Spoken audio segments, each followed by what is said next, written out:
Donc, comme je disais, je tiens tout d'abord à remercier mon ami Hicham pour l'invitation ainsi que le comité d'organisation et notre chair de la session. Et merci pour cette présentation.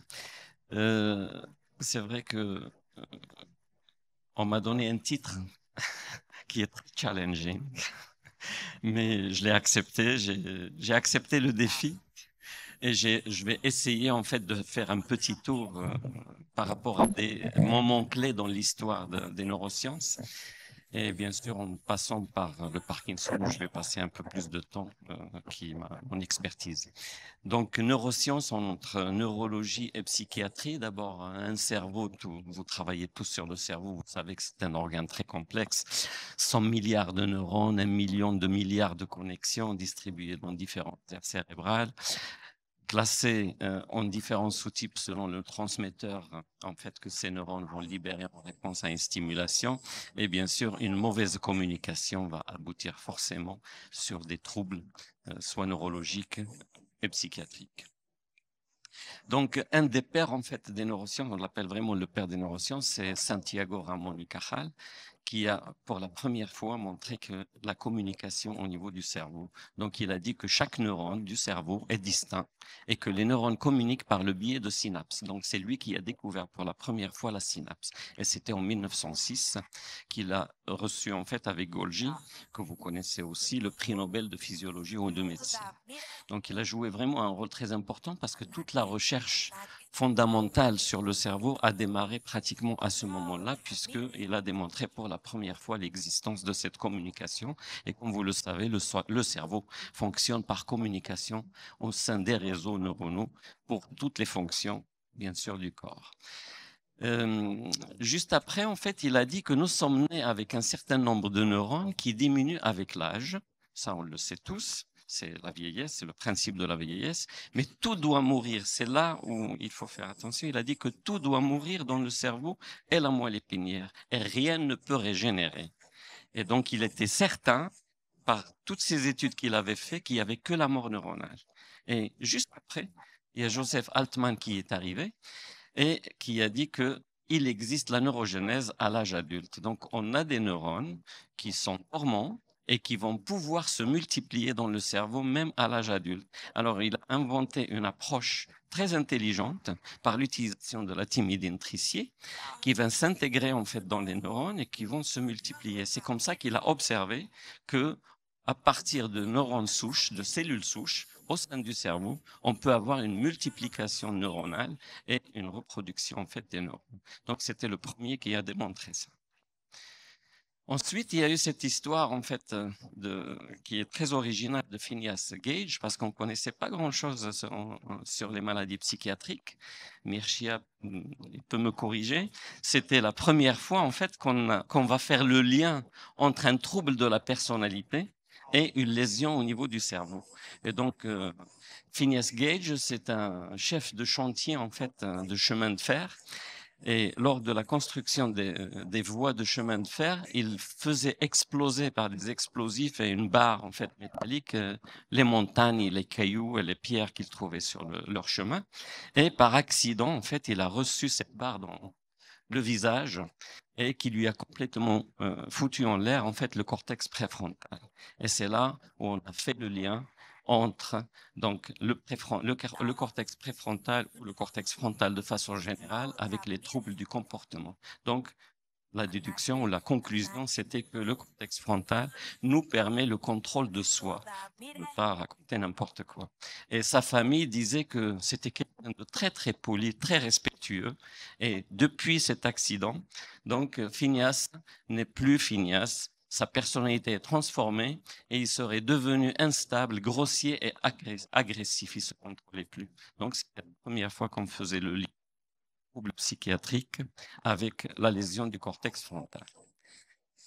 Et la neurologie, et en particulier la maladie de Parkinson, et sa description a démarré avec James Parkinson, qui l'a décrite en 1817 de façon très détaillée. Je pense que tous les symptômes qu'il a décrits dans sa thèse, un essai en Shaken Palsy, on retrouve tous ces symptômes. Il n'y a pas grand-chose qui a été découverte par la suite au niveau descriptif, en fait, de la symptomatologie. Il a tout décrit dans son bouquin. Et l'histoire du Parkinson a démarré pratiquement à ce moment-là et qui a été pour la première fois associée à une lésion cérébrale par Konstantin Tretiakov. C'est lui qui a observé, c'est un anatomiste, qui a observé pour la première fois que c'est la substantia nigra, donc le locus niger, qui est dégénéré ou qui est lésé dans les cerveaux de Parkinsoniens. Et par la suite, il y a Arvid Carlsson, que vous connaissez aussi, qui a obtenu le prix Nobel pour ses découvertes sur la dopamine en 2000, qui a parlé de l'implication de la dopamine, parce que Tretiakov, il a parlé de la lésion. Donc, comme je disais, je tiens tout d'abord à remercier mon ami Hicham pour l'invitation ainsi que le comité d'organisation et notre chair de la session. Et merci pour cette présentation. C'est vrai que on m'a donné un titre qui est très challenging, mais je l'ai accepté. J'ai accepté le défi. Et je vais essayer en fait de faire un petit tour par rapport à des moments clés dans l'histoire des neurosciences. Et bien sûr, en passant par le Parkinson, je vais passer un peu plus de temps, qui est mon expertise. Donc, neurosciences entre neurologie et psychiatrie. D'abord, un cerveau, vous travaillez tous sur le cerveau, vous savez que c'est un organe très complexe. 100 milliards de neurones, 1 million de milliards de connexions distribuées dans différentes aires cérébrales, classés en différents sous-types selon le transmetteur en fait que ces neurones vont libérer en réponse à une stimulation. Et bien sûr, une mauvaise communication va aboutir forcément sur des troubles, soit neurologiques et psychiatriques. Donc, un des pères en fait des neurosciences, on l'appelle vraiment le père des neurosciences, c'est Santiago Ramón y Cajal, qui a pour la première fois montré que la communication au niveau du cerveau. Donc, il a dit que chaque neurone du cerveau est distinct et que les neurones communiquent par le biais de synapses. Donc, c'est lui qui a découvert pour la première fois la synapse. Et c'était en 1906 qu'il a reçu en fait avec Golgi, que vous connaissez aussi, le prix Nobel de physiologie ou de médecine. Donc, il a joué vraiment un rôle très important parce que toute la recherche fondamentale sur le cerveau a démarré pratiquement à ce moment-là, puisqu'il a démontré pour la première fois l'existence de cette communication. Et comme vous le savez, le cerveau fonctionne par communication au sein des réseaux neuronaux pour toutes les fonctions, bien sûr, du corps. Juste après, en fait, il a dit que nous sommes nés avec un certain nombre de neurones qui diminuent avec l'âge. Ça, on le sait tous. C'est la vieillesse, c'est le principe de la vieillesse. Mais tout doit mourir. C'est là où il faut faire attention. Il a dit que tout doit mourir dans le cerveau et la moelle épinière. Et rien ne peut régénérer. Et donc, il était certain, par toutes ces études qu'il avait faites, qu'il n'y avait que la mort neuronale. Et juste après, il y a Joseph Altman qui est arrivé et qui a dit que il existe la neurogenèse à l'âge adulte. Donc, on a des neurones qui sont dormants et qui vont pouvoir se multiplier dans le cerveau même à l'âge adulte. Alors, il a inventé une approche très intelligente par l'utilisation de la thymidine tricier qui va s'intégrer en fait dans les neurones et qui vont se multiplier. C'est comme ça qu'il a observé que à partir de neurones souches, de cellules souches, au sein du cerveau, on peut avoir une multiplication neuronale et une reproduction en fait des neurones. Donc, c'était le premier qui a démontré ça. Ensuite, il y a eu cette histoire en fait qui est très originale de Phineas Gage parce qu'on connaissait pas grand-chose sur les maladies psychiatriques. Mircea il peut me corriger. C'était la première fois en fait qu'on va faire le lien entre un trouble de la personnalité et une lésion au niveau du cerveau. Et donc, Phineas Gage, c'est un chef de chantier en fait de chemin de fer. Et lors de la construction des voies de chemin de fer, il faisait exploser par des explosifs et une barre en fait métallique les montagnes, les cailloux et les pierres qu'il trouvait sur leur chemin. Et par accident, en fait, il a reçu cette barre le visage et qui lui a complètement foutu en l'air, en fait, le cortex préfrontal. Et c'est là où on a fait le lien entre donc, le cortex préfrontal ou le cortex frontal de façon générale avec les troubles du comportement. Donc, la déduction ou la conclusion, c'était que le cortex frontal nous permet le contrôle de soi, de ne pas raconter n'importe quoi. Et sa famille disait que c'était quelqu'un de très, très poli, très respectueux. Et depuis cet accident, donc Phineas n'est plus Phineas. Sa personnalité est transformée et il serait devenu instable, grossier et agressif. Il ne se contrôlait plus. Donc, c'était la première fois qu'on faisait le lien trouble psychiatrique avec la lésion du cortex frontal.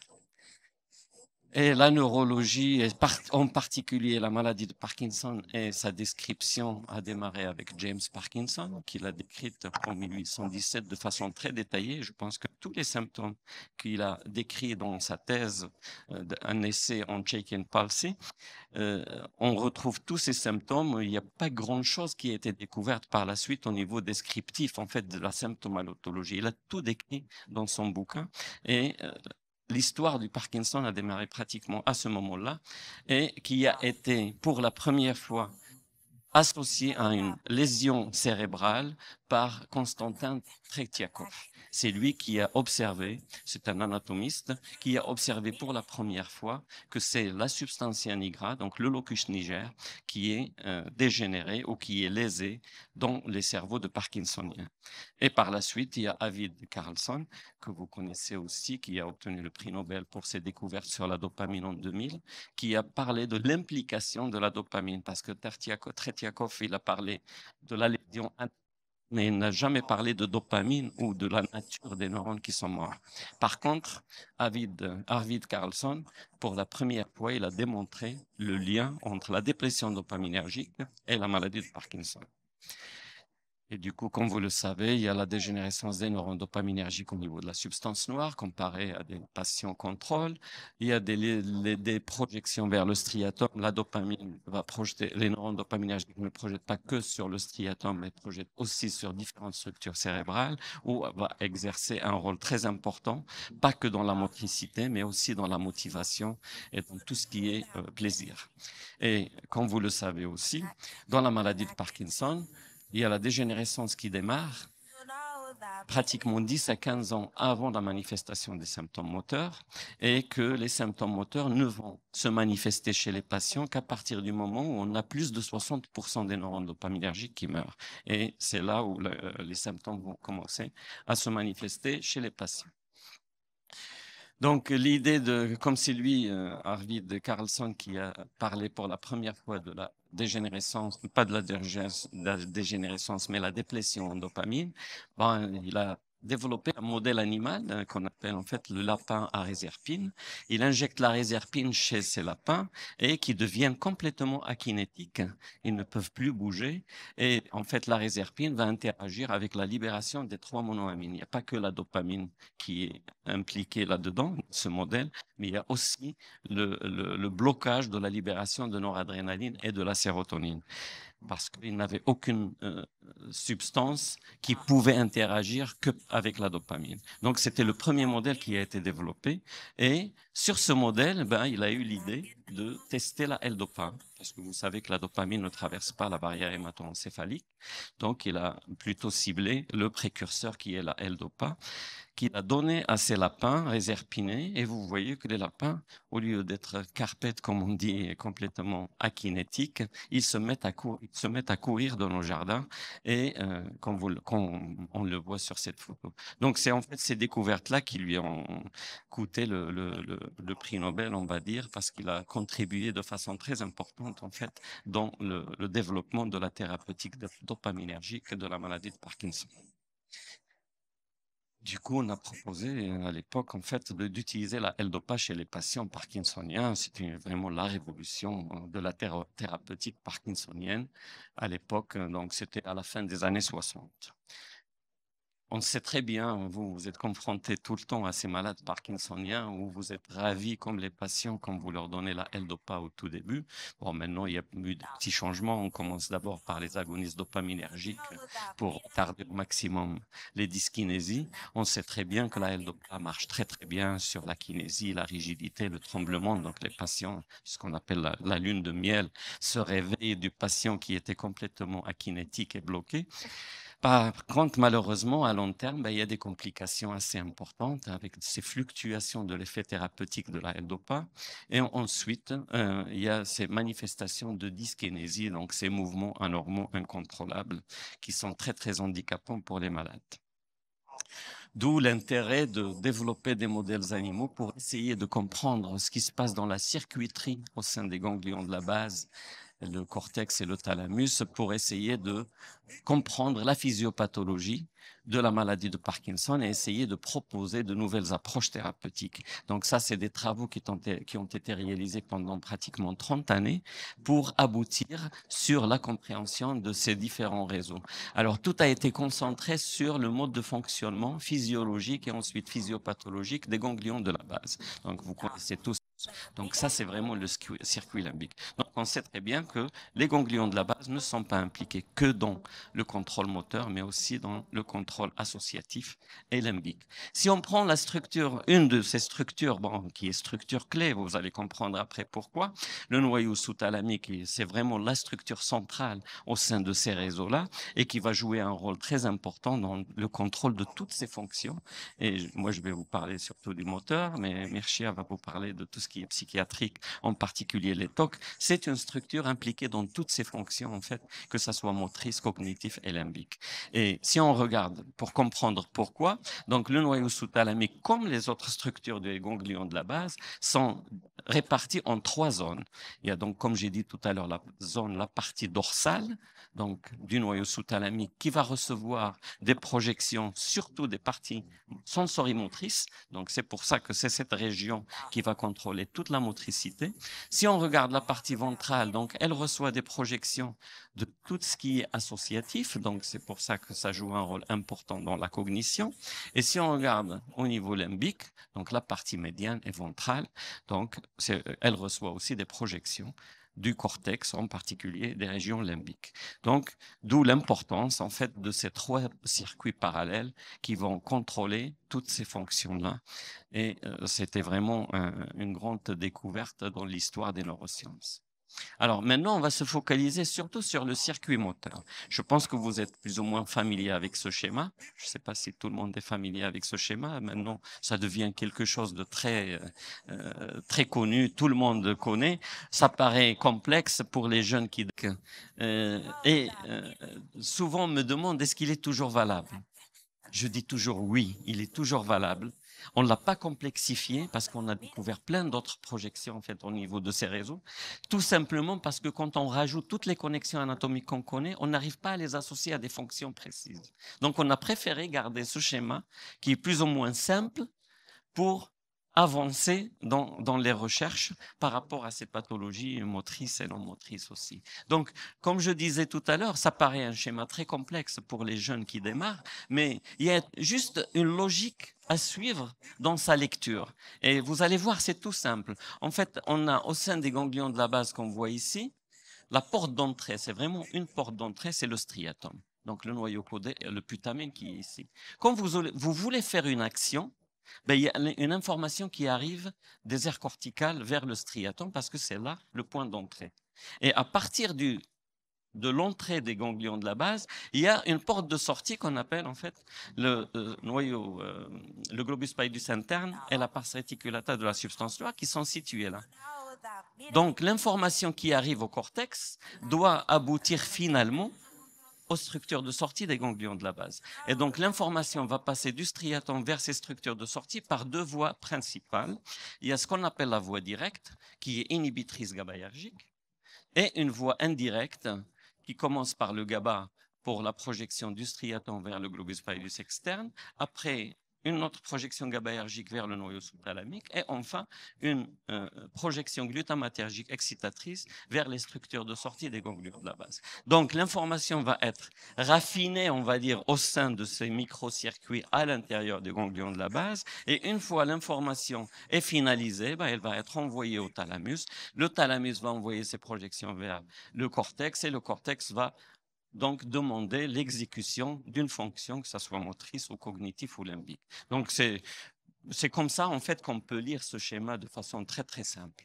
Donc ça c'est le schéma vraiment du circuit moteur et dans une situation normale, tous les neurones de ces différentes structures des ganglions de la base vont décharger de façon tonique et régulière. Ça c'est vraiment typique de la normalité.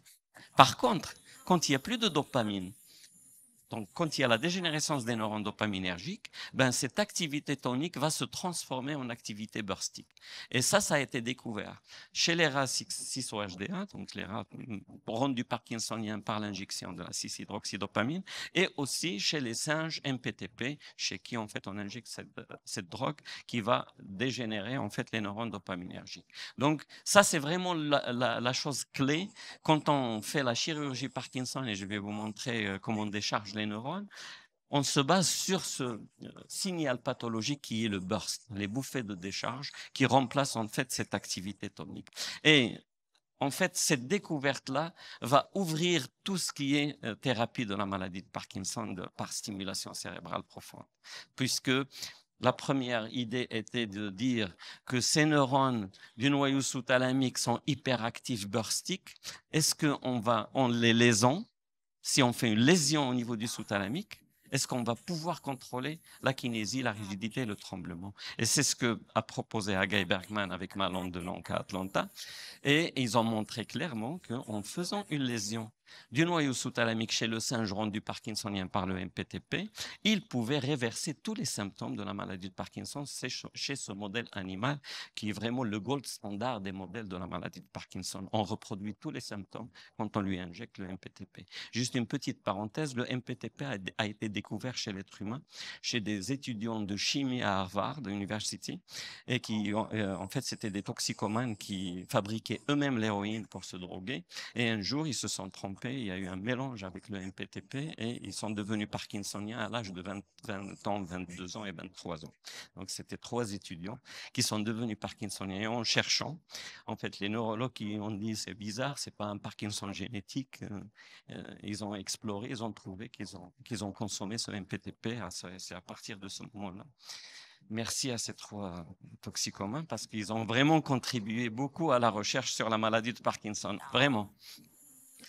Et en fait, vous connaissez tous ce que ça veut dire l'hémibalisme. La lésion dans la région subthalamique va provoquer l'hémibalisme. L'hémibalisme, c'est ces mouvements anormaux, incontrôlables. Eh bien, Hagai Bergman a observé exactement la même chose en faisant une lésion du noyau sous-thalamique chez ces singes. En fait, il a réversé les symptômes, mais de façon très exagérée. Du coup, tous les singes se mettaient à danser, à faire ces mouvements anormaux hémibaliques. Donc, c'était une approche lésionnelle irréversible qu'on ne peut pas proposer aux patients parkinsoniens. Et moi, je suis arrivé à ce moment-là, en fait, j'avais une petite chance d'arriver à ce moment où on a dit qu'il y a la lésion du noyau sous-thalamique et on ne peut pas l'utiliser chez l'homme. Et donc, on a réfléchi avec Christian Gross et Bernard Biolac, mon directeur de thèse. On a commencé à travailler avec les greffes des neurones embryonnaires, etc., qu'on a laissé tomber parce qu'il n'y avait pas beaucoup de résultats positifs. Et on s'est lancé, en fait, dans l'aventure de remplacer la lésion par des stimulations électriques. Donc, quand on dit stimulation électrique, vous pensez tous qu'on va exciter les neurones. Eh bien non, on a utilisé une fréquence de stimulation tellement élevée que les neurones ne peuvent pas suivre. Donc, c'est ce qu'on appelle la stimulation à haute fréquence. Pourquoi à haute fréquence? Parce qu'on est au-dessus de 100 Hz. On utilise 130 Hz de stimulation. Donc, tous ceux qui sont impliqués ici dans la stimulation cérébrale profonde connaissent cette approche-là. Et en stimulant à très haute fréquence, on inhibe les neurones, on ne les active pas. Et on l'a démontré chez les animaux. Donc, en utilisant cette approche de stimulation à haute fréquence, on a pu montrer pour la première fois en 93 qu'on pouvait arrêter les tremblements et qu'on pouvait réverser complètement la rigidité. Donc, si on regarde ici le tonus musculaire au niveau du bras du singe parkinsonien, si on applique la stimulation à haute fréquence, on normalise complètement l'EMG, donc le tonus musculaire est complètement normalisé. On a fait aussi des tests sur la kinésie, on améliorait très très bien la kinésie. Et c'est à partir de là, en fait, qu'on a proposé cette approche chez les patients parkinsoniens en implantant les électrodes au niveau du noyau sous-thalamique. Donc, c'est une toute petite structure, le noyau sous-thalamique. Je vais vous le montrer sur un schéma. Et quand on a voulu faire ça à Bordeaux, malheureusement, le neurochirurgien ne voulait pas se lancer là-dedans. Ben, on a tapé sur la porte des grands maîtres, c'était Alim Louis Benabid et Pierre Pollack à Grenoble, d'où mon transfert de Bordeaux à Grenoble pour faire en fait ce transfert. Donc, le noyau sous-thalamique, comme je vous l'ai montré tout à l'heure et comme vous le voyez là, c'est une toute petite structure qui est juste au-dessus de la substance noire, comme vous le voyez ici en vert. Et ben, pour le cibler, c'est pas évident parce que, surtout à l'époque, les IRM étaient de très, très mauvaise qualité. L'IRM venait d'être développé à l'époque, au début des années 90. Et du coup, on a utilisé tous les moyens pour essayer de trouver ce noyau avec l'espoir de retrouver les mêmes activités qu'on avait vues chez les animaux parkinsoniens, c'est-à-dire le burst. Et donc, on a utilisé l'électrophysiologie qu'on a transféré aussi des animaux vers les patients. Donc, pendant la chirurgie, on descendait 5 microélectrodes. Maintenant, on descend beaucoup moins. On peut descendre juste 3 microélectrodes pour explorer la région, tout simplement parce qu'on a des IRM de meilleure qualité. Et on fait l'électrophysiologie. En fait, on enregistre en descendant les électrodes et comme on le voit, jusqu'à ce qu'on tombe sur cette activité en bouffée. Et là, on est sûr qu'on est dans le noyau sous-thalamique. Alors, on ne va pas avoir, si on descend 5 microélectrodes, le maximum qu'on peut avoir dans le noyau, c'est 2 à 3. Mais jamais plus, parce que c'est un tout petit noyau, et donc 5 microélectrodes ne vont pas rentrer toutes dans le noyau sous-thalamique.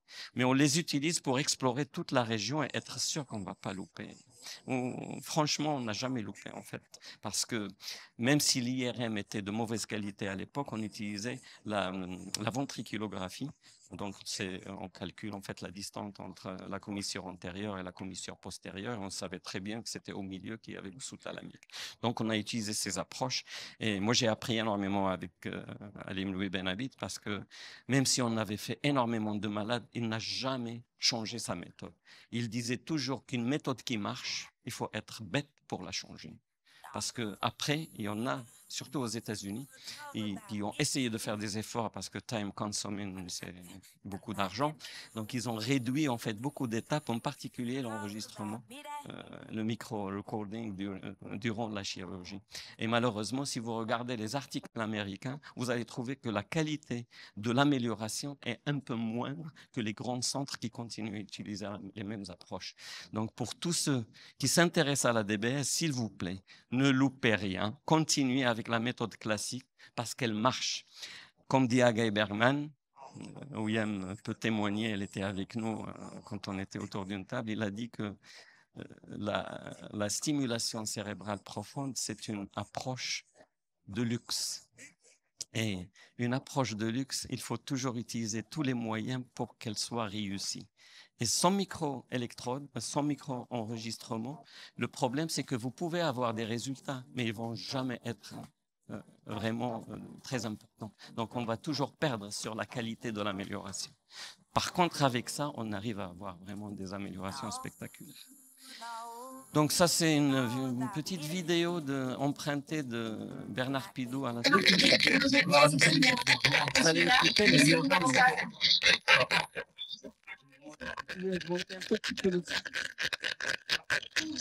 Donc on voit en fait c'est des groupes de Donc là, on a une cellule qui est synchronisée avec le tremblement. Et on va arrêter le tremblement. Cette synchronisation avec le tremblement. Et la cellule continue à décharger, mais pas tellement en bouffée. Et regarde, on a une activation avec le poignet. Regarde. T'as vu? Et là, on est sûr qu'on est dans la région sensorimotrice, c'est-à-dire la dorsolatérale. C'est pour ça qu'on a ces réponses quand on bouge le poignet du patient, on entend en fait les réponses des neurones à ce mouvement. Donc on n'est pas dans la région ni limbique ni cognitive.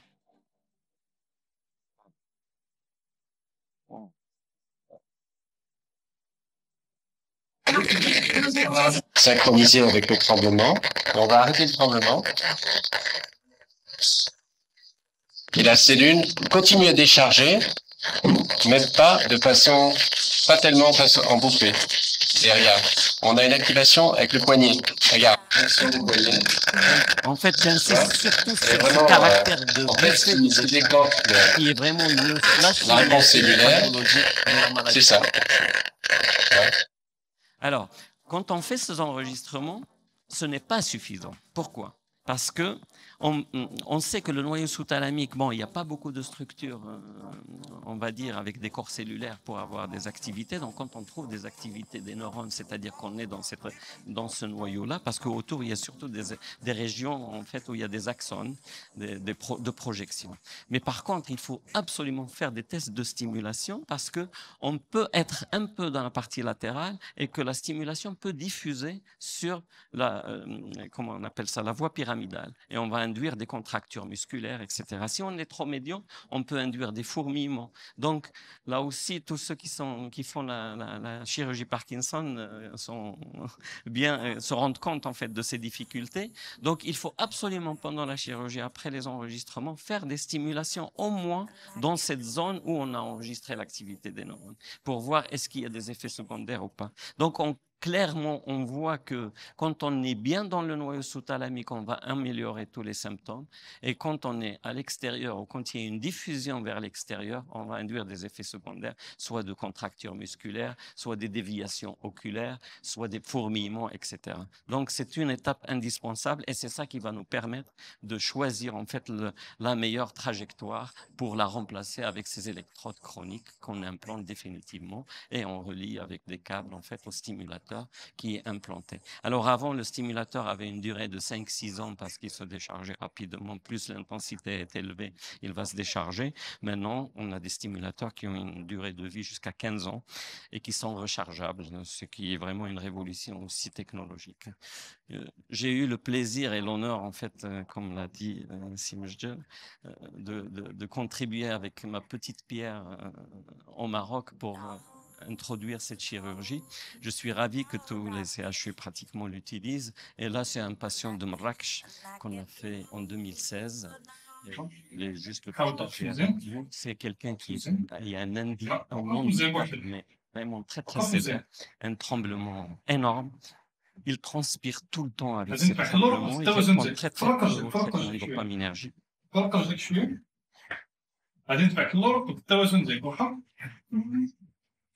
C'est le professeur Schwab.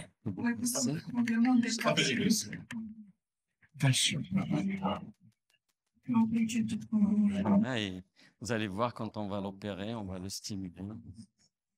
Voilà, il marche tout à fait normalement. Il n'y a plus rien. Il est amélioré, mais vraiment de façon spectaculaire.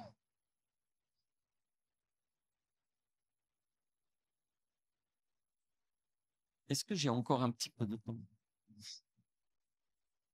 Comme je ne vois pas sur l'écran. Ah, très bien, ça tombe très, très bien. Alors, cette chirurgie est révolutionnaire, mais on ne peut pas opérer tous les patients du monde. Pourquoi? Parce qu'il y a beaucoup d'exigences pour qu'on ait ces résultats, comme vous l'avez vu chez ce patient.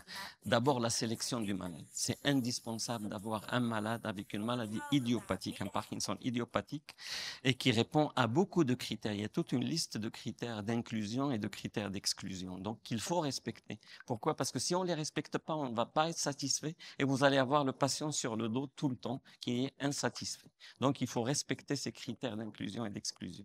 Et la deuxième chose, c'est que parfois, malgré cette sélection drastique du patient, malgré une IRM et un targeting parfait, chez certains malades, de temps en temps, heureusement, ça n'arrive pas tout le temps, mais de temps en temps, on a des malades qui ne répondent pas parfaitement à cette chirurgie. Et on ne savait pas pourquoi. Donc, on essaie maintenant de faire des recherches pour comprendre. Et là, c'est le retour à l'animal pour essayer de voir est-ce qu'il y a un critère qui peut nous expliquer le fait que certains malades ne répondent pas très bien. Alors, vous savez tous que le Parkinson, c'est d'abord la lésion ou la dégénérescence des neurones dopaminergiques, mais il n'y a pas que ça. Chez certains malades, on a aussi une dégénérescence des neurones noradrénergiques et aussi sérotoninergiques du dorsal raphe. Donc, on s'est dit, mais peut-être une combinaison des dégénérescences de ces populations neuronales différentes peuvent interagir avec la stimulation cérébrale profonde. Et c'est ce qu'on a fait chez le Raciso HDA. Et là, je rends hommage à William Tibar qui a fait un travail dans l'équipe vraiment important. On a une publication ensemble. On a développé un mini-stimulateur qu'on implante en fait sur la tête de l'animal qui va être libre de ses mouvements et on peut régler en fait tous les paramètres de la stimulation avec ce stimulateur-là. Vous voyez le rat, il le porte, il n'est pas gêné. Ça pèse 4,5 grammes, donc c'est rien du tout. Et on fait les lésions des neurones dopaminergiques des deux côtés. On implante les électrodes dans le sous-thalamique. Et avec Émilie Fagiani, nous avons été un peu plus loin dans les études. Et ce qu'on a observé, c'est que si on prend des animaux qui ont juste une dégénérescence des neurones dopaminergiques, vous voyez qu'on peut améliorer avec la stimulation cérébrale profonde de façon très importante les symptômes moteurs. Si on combine la lésion dopaminergique avec la lésion sérotoninergique, il n'y a plus d'amélioration. Si on la combine, donc cette lésion dopaminergique avec les neurones noradrénergiques, pareil, on n'a pas un résultat spectaculaire. Et si on fait aussi une déplétion des 3 monoamines, il n'y a plus d'efficacité de la deep brain stimulation. Ça, c'est pour tout ce qui est contrôle moteur. On l'a fait aussi pour l'anxiété parce qu'on sait que l'anxiété est améliorée par la stimulation chez les patients. Et comme vous allez voir, c'est exactement la même chose et parfois on peut même aggraver. Là, on améliore l'anxiété quand on n'a que la lésion dopaminergique.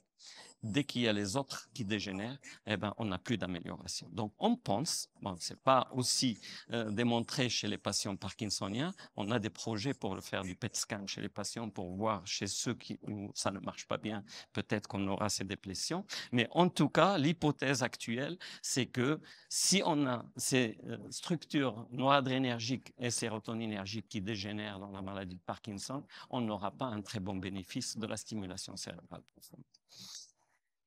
On sait très bien maintenant, pour conclure rapidement, que la stimulation cérébrale profonde du noyau sous-thalamique est un traitement de choix après l'échec du traitement dopaminergique et son efficacité, bien sûr, dépend de la sélection adéquate du patient ainsi que du ciblage précis de l'implantation des électrodes. Et compte tenu de sa sécurité, son adaptabilité et sa réversibilité, on peut utiliser en fait ces stimulations cérébrales pour d'autres pathologies qui sont pharmacorésistantes où on n'a rien à proposer aux patients. Et vous connaissez beaucoup de pathologies du cerveau, que ce soit neurologique ou psychiatrique, où on n'a malheureusement rien. Et je vais vous donner juste une petite liste de pathologies pour lesquelles actuellement il y a beaucoup d'études de la stimulation cérébrale profonde, mais j'insiste sur le fait qu'il est nécessaire de comprendre d'abord la physiopathologie de ces maladies avant de proposer la stimulation cérébrale profonde, parce qu'on a besoin d'une cible. Et cette cible, il faut juste comprendre, il y a beaucoup d'études par imagerie fonctionnelle ou par électrophysiologie qui vont nous permettre de déterminer ces cibles-là.